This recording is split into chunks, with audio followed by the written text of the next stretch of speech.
context counts. Context counts a lot. I'm very interested in why things are the way they are, and that tends to generate an interest in history and genealogy and biology and genetics. Is sort of why things could be different, but they're not. Therefore, how do they get to be this way? Why do people behave the way they do? Why are organizations operating the way they're operating? Why are decisions made in the way they're made?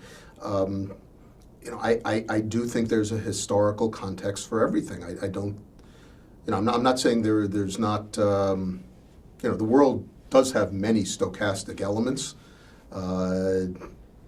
However, I think that, trying to untangle sort of the roots of the current circumstance is important, because I think in that the possibility lies that there will be a very, very valuable insight, and sometimes there isn't. Sometimes you put a lot of effort into it and you don't come up with something, or what you discover is obvious, and therefore not of.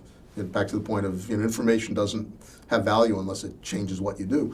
So you spend a lot of time learning, analyzing, thinking, and you don't come up with anything that changes what you do. But I do think having made the effort is critical. So I do believe that figuring out how things work and why things are the way they are is immensely valuable. 90% of what you figure out is already known and obvious.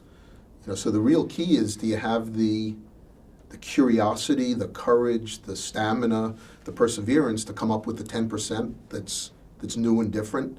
Because in that insight, may lie the answer, and may lie something that you do differently than others that ends up being enormously productive and profitable. So that discovery process has just always been really, really interesting to me. It's just I'm a curious person. I can't. I have a hard time sort of accepting everything at face value. I do want to understand why things are the way they are.